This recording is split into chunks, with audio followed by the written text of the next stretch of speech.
हमारा प्रश्न है बहुपद x की घात 2 ऋण 2xy धन y की घात 2 को x ऋण y से भाग देकर भागफल एवं शेषफल ज्ञात कीजिए।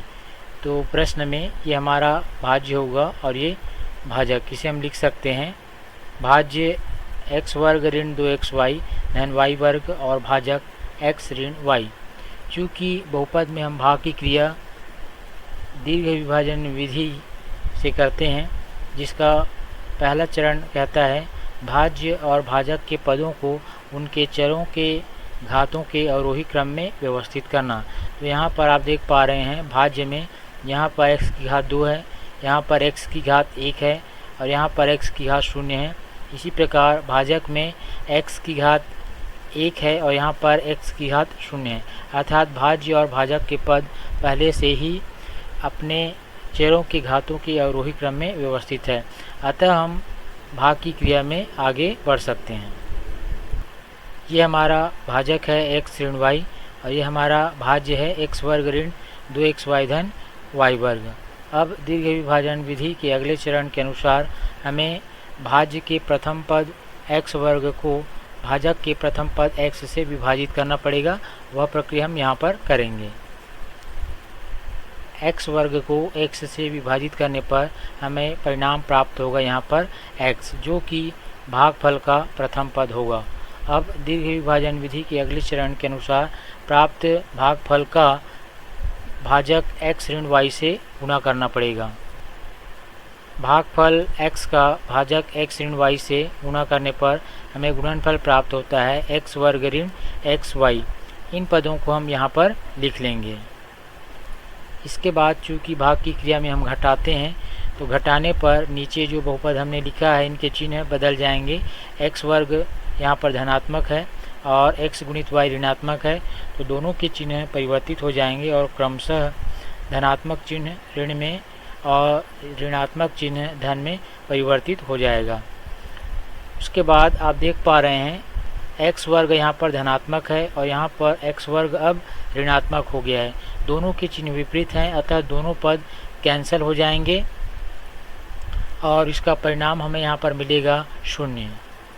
आगे बढ़ते हैं। यहाँ पर 2xy ऋणात्मक है और यहाँ पर xy धनात्मक है। चूँकि दोनों के चिन्ह विपरीत हैं, यहाँ पर भी हम घटाने की क्रिया करेंगे। तो ऋण 2x में धन xy करने पर हमें परिणाम प्राप्त होगा ऋण xy। अगला पद है हमारा धन y वर्ग और यहाँ पर घटाने के लिए कुछ भी शेष नहीं है, तो ये पद यहाँ पर वैसी की वैसी आ जाएगा धन y वर्ग। इस प्रकार हमें शेष फल के रूप में प्राप्त हुआ ऋण xy धन y वर्ग। किंतु यहाँ पर आप देख पा रहे हैं भाजक की घात 1 है और हमें जो शेष प्राप्त हुआ है यहाँ पर भी x की घात 1 है, अतः यहाँ पर हमें भाग की क्रिया पुनः दोहराना पड़ेगा जब तक कि शेष फल में x की घात 1 से कम न हो जाए, अर्थात x की घात 0 न हो जाए। तो प्रक्रिया को फिर से दोहराएंगे। भाज्य के प्रथम पद ऋण xy को हम भाजक के प्रथम पद x से भाग देंगे। यहाँ पर हमें यहाँ पर भागफल के रूप में प्राप्त होगा ऋण y, जो कि भागफल का अगला पद है। अब दीर्घ विभाजन विधि के अगले चरण के अनुसार प्राप्त भागफल ऋण y का हम गुणा भाजक x ऋण y से करेंगे।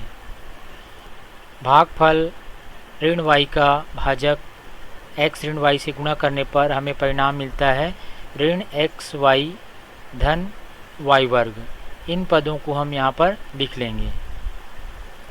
उसके बाद हम पुनः भाग की क्रिया में घटाते हैं, तो घटाने की क्रिया करेंगे। तो घटाने से पूर्व नीचे हमने जो बहुपद लिखा है ऋण xy धन y वर्ग, इनके चिन्ह जो है क्रमशः बदल देंगे। ऋणात्मक चिन्ह धन में बदल जाएगा और धनात्मक चिन्ह जो है ऋण में बदल जाएगा। उसके बाद हम घटाने की क्रिया करेंगे। तो यहाँ पर आप देख रहे हैं xy यहाँ पर ऋणात्मक है और यहाँ पर xy अब धनात्मक हो गया है। दोनों के चिन्ह चूँकि विपरीत हैं, अतः दोनों पद कैंसिल हो जाएंगे और हमें यहाँ पर परिणाम में मिलेगा 0।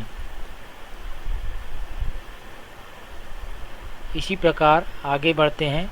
यहाँ पर y वर्ग धनात्मक है और यहाँ पर y वर्ग ऋणात्मक है, तो ये दोनों पद भी कैंसिल हो जाएंगे और यहाँ पर भी हमें शून्य मिलेगा, अर्थात हमें परिणाम में मिल रहा है शून्य। तो यहाँ पर आप देख पा रहे हैं प्राप्त परिणाम में चर x की घात शून्य है, अर्थात यहाँ पर जो हमें परिणाम प्राप्त हुआ उसकी घात भाजक की घात से कम है, अतः यही हमारा शेषफल होगा। इस प्रकार हमें परिणाम प्राप्त हुआ भागफल x ऋण y, ये हमारा भागफल होगा x ऋण y, और शेषफल शून्य, ये हमारा शेषफल होगा शून्य।